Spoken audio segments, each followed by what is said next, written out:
दूर किसी जंगल में गुफा के अंदर एक भूखी लोमड़ी रहती थी। उसने कब से मांस नहीं खाया था। इस जंगल में तो मेरा कोई दोस्त भी नहीं है। अपने पुराने दोस्त कालू कौवे के पास जाती हूँ। ऐसा सोचकर लोमड़ी गुफा से निकलती है और जंगल की तरफ चलती है।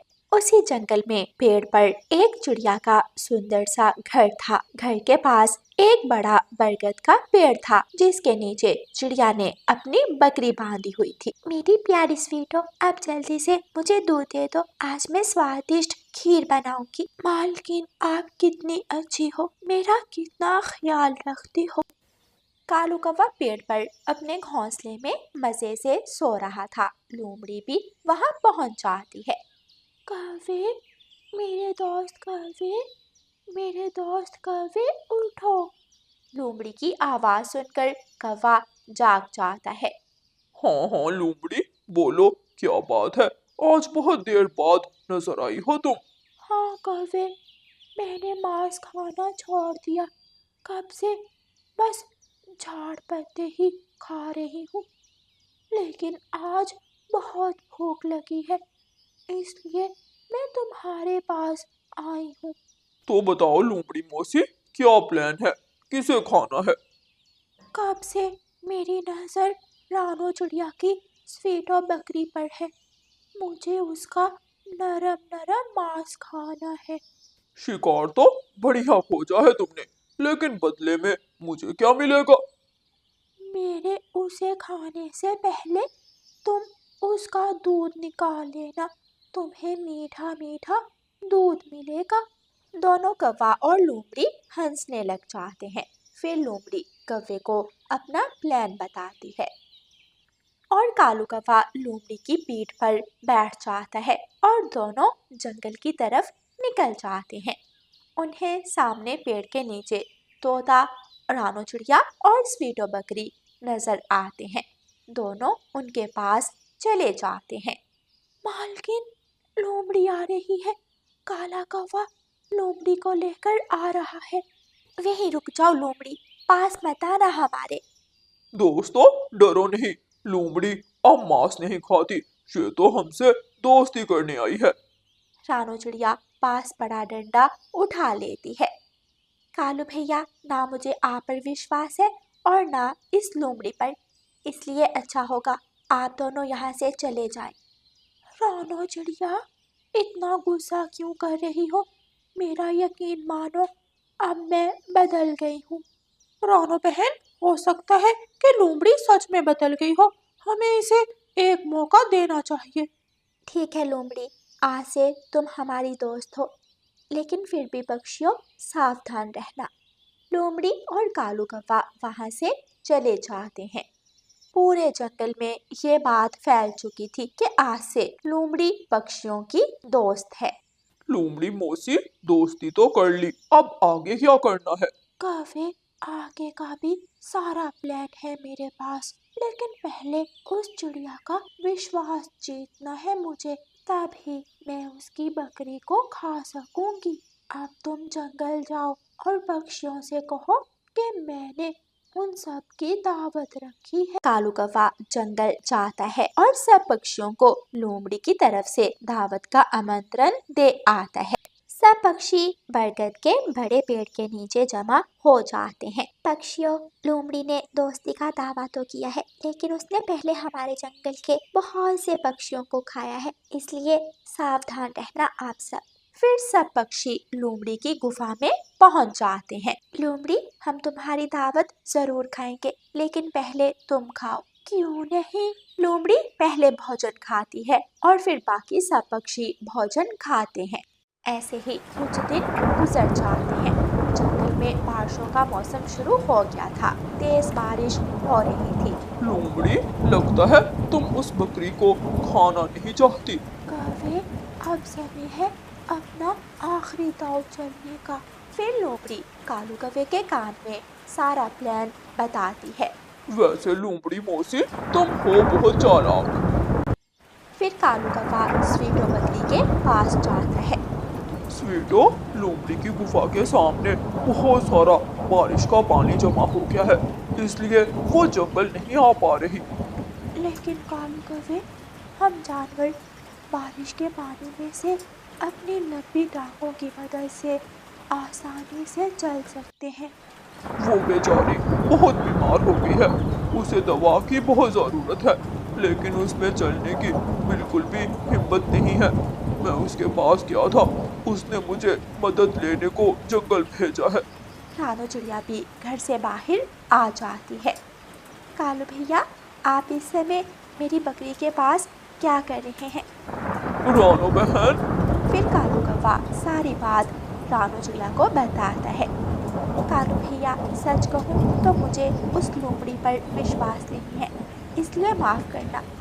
मैं अपनी बकरी को उसकी मदद करने नहीं भेज सकती।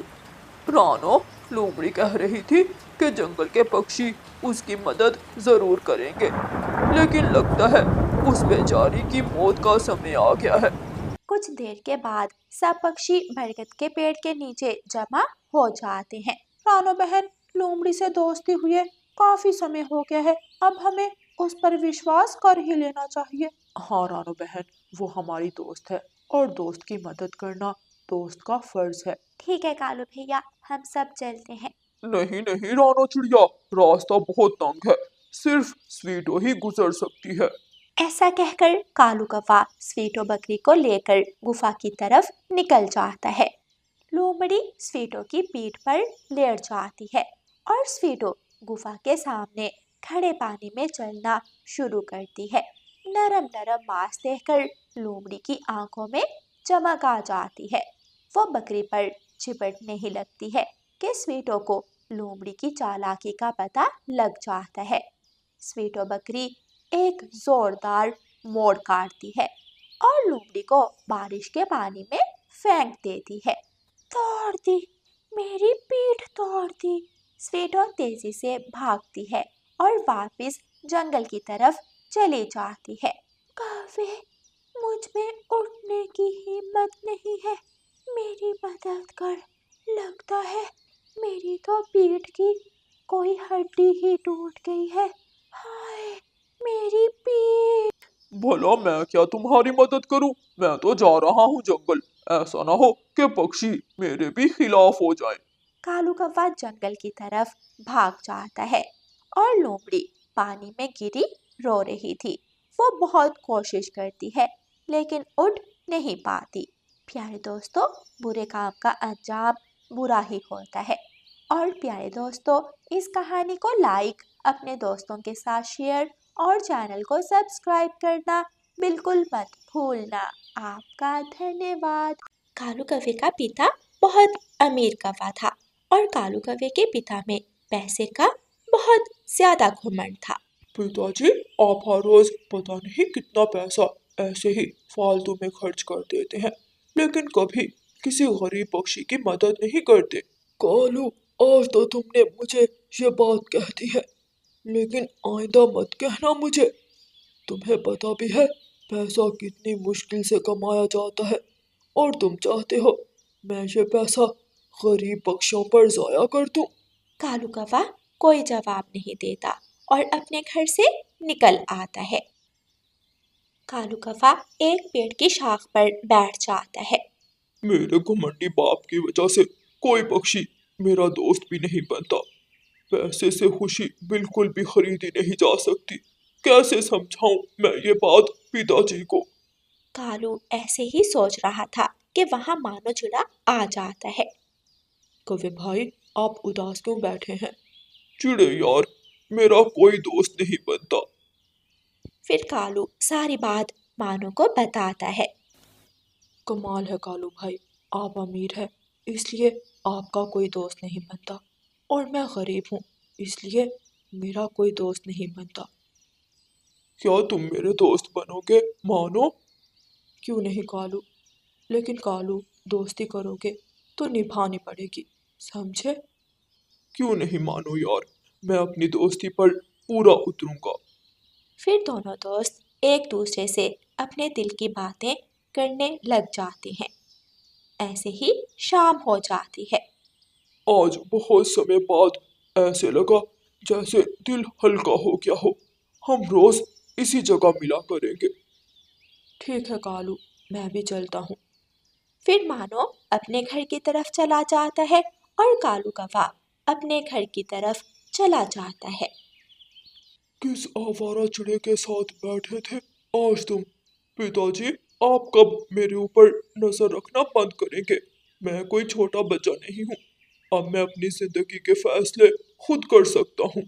कालू, मुझे मजबूर मत करो कि मैं तुम पर सख्ती करूं।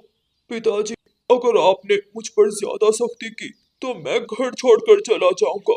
कालू बेटा, ये गरीब पक्षी बहुत चालाक होते हैं। कालू अपने पिता की बात का कोई जवाब नहीं देता और अपने कमरे में चला जाता है। सुबह हो जाती है। पेड़ पर बैठा कालू कौवा अपने दोस्त का इंतजार कर रहा था। तभी मानो चिड़ा भी वहां आ जाता है। कालू यार, तुम तो मुझसे भी पहले आ गए। मेरे घर में मुझे ऐसे लगता है जैसे मैं किसी कैद में हूँ।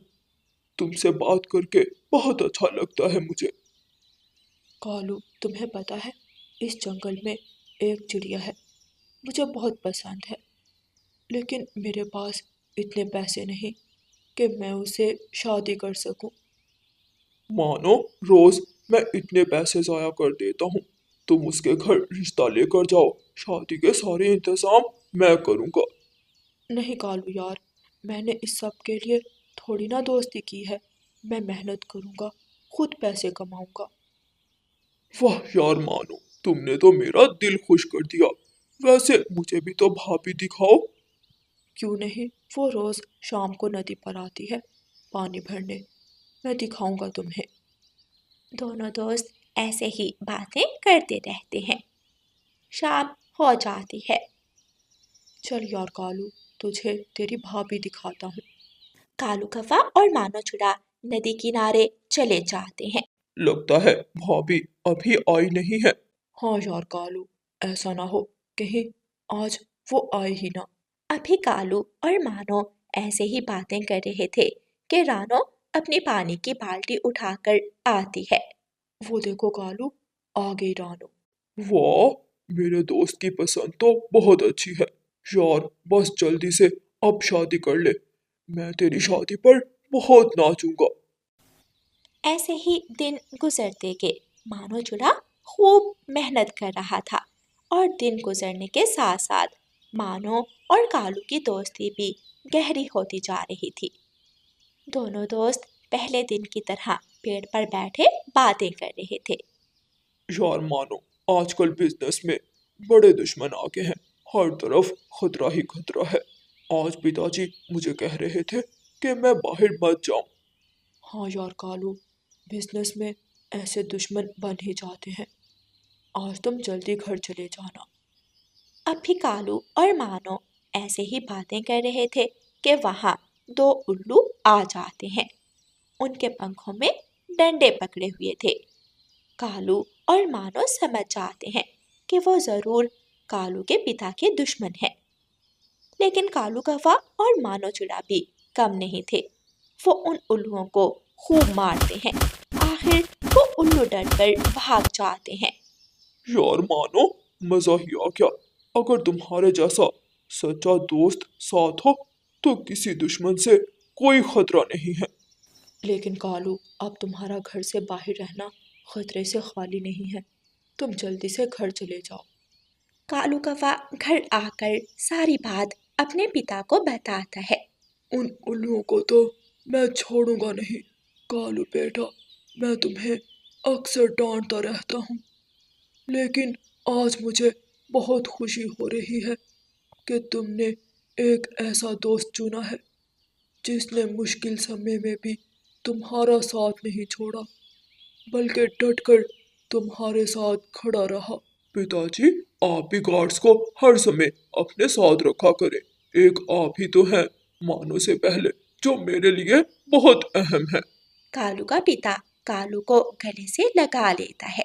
अगले दिन मानो और उसकी माँ रानो चिड़िया के घर रिश्ता लेकर पहुंच जाते हैं। मेरे माता पिता नहीं है माँ जी, मैं मानो को जानती हूँ और मुझे इस रिश्ते से कोई एतराज नहीं है। इस तरह रानू चिड़िया और मानो चिड़िया की शादी का दिन आ जाता है। मानो मंडप में दूल्हा बना खड़ा था। सब पक्षी शादी में आए हुए थे। कालू यार, अब जल्दी से तू भी भाभी ढूंढ ले। मानो वो सामने जो कफी खड़ी है वो कैसी है? मुझे तो वो बहुत अच्छी लगी है। वो, अरे वो गोरी कवि है, रानू की सहेली है। बस समझ, तेरी बात बन गई। ये आप क्या बातें कर रहे हैं मेरी सहेली के बारे में? कालू कौवा और मानो चिड़ा हंसने लग जाते हैं। प्यारे दोस्तों, हमें जिंदगी में एक ऐसा दोस्त तो बना ही लेना चाहिए जो हर मुश्किल समय में हमारे साथ खड़ा रहे। और प्यारे दोस्तों, इस कहानी को लाइक, अपने दोस्तों के साथ शेयर और चैनल को सब्सक्राइब करना बिल्कुल मत भूलना। आपका धन्यवाद।